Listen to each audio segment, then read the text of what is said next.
I'm the Volunteer Executive Director for Grassroots America We the People. I am the Chair of the Tea Party Caucus Advisory Committee to the Texas Legislature. Appreciate the media and friends coming out today. Especially appreciate the Wilkersons. Thank you for coming out. Will a ban on sanctuary cities prevent murder and crimes against American citizens by illegals? Absolutely not. But it will prohibit local officials from ignoring the rule of law and allowing safe harbor for people who apparently want to live under the radar. We've talked endlessly about the need to uphold the rule of law in the state of Texas. I will remind you that when every elected official takes an oath of office, they take an oath to uphold the laws of the United States, found in the United States Constitution, and the laws of Texas.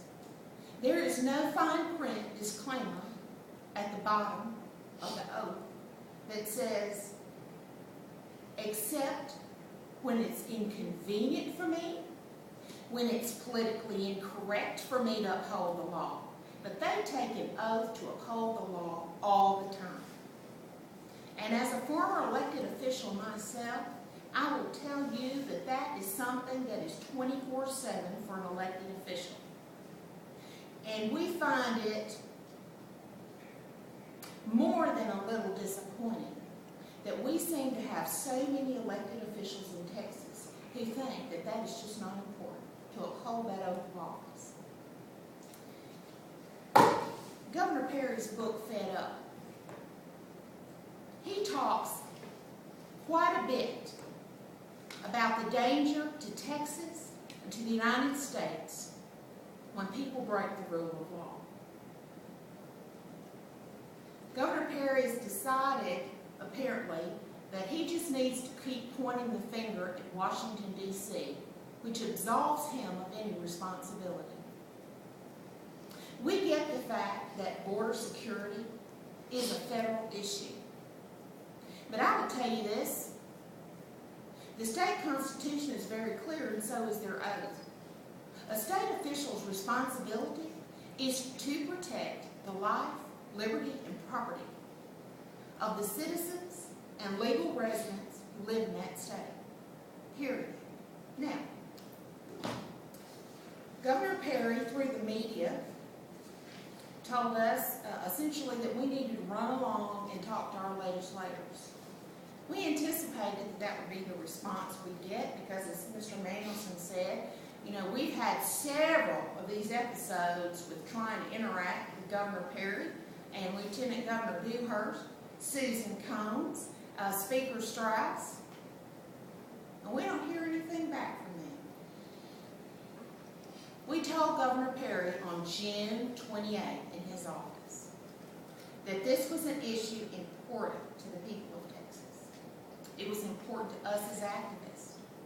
Governor Perry had invited us at the beginning of the session to be active and to hold our elected officials accountable. And make no mistake, that's what we're doing here today. And we're not going to stop. Last month when we talked to you, Governor Perry was looking pretty bad in the polls. And ever since then, he's plummeted like a rock. Part of the reason is he doesn't have a clear message on where he stands on various issues, and one of those issues happens to be interior enforcement of the rule of law. In anticipation of Governor Perry not being responsive to us, we already had in our hands last month a letter that had been approved by the Tea Party Caucus Board of the Texas Legislature. That Tea Party Caucus is chaired by Senator Dan Patrick and House Member Phil King. The board has stood behind us and has said that they will support a vote on banning sanctuary cities in the state of Texas if Governor Perry will call a special session. We went further. And I want to say today that I'd like to say a public appreciation to Senator Kevin Eltite.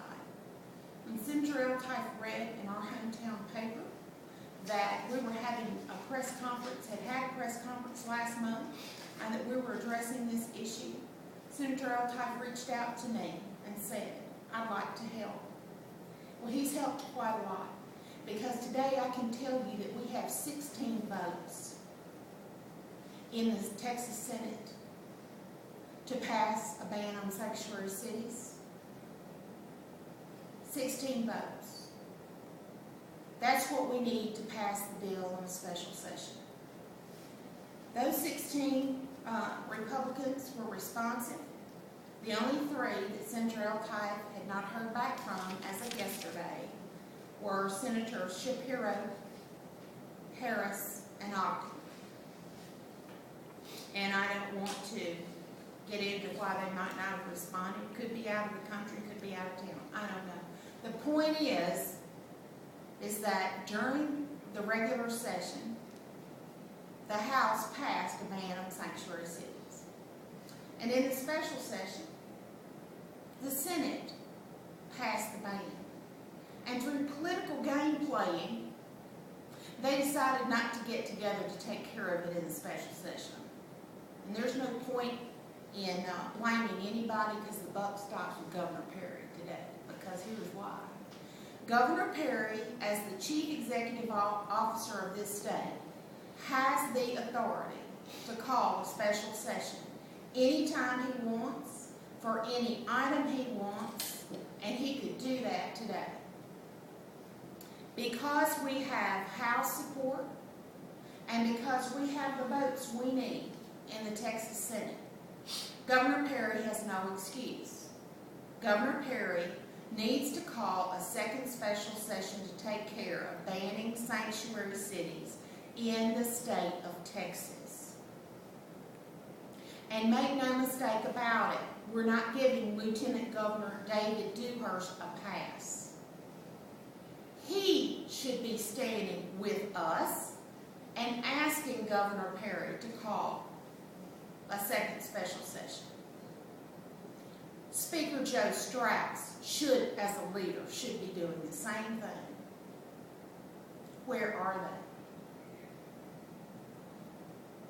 Lieutenant Governor Dewhurst is asking the people of Texas to give him a promotion. And based on his silence, I don't think today that I can recommend that promotion.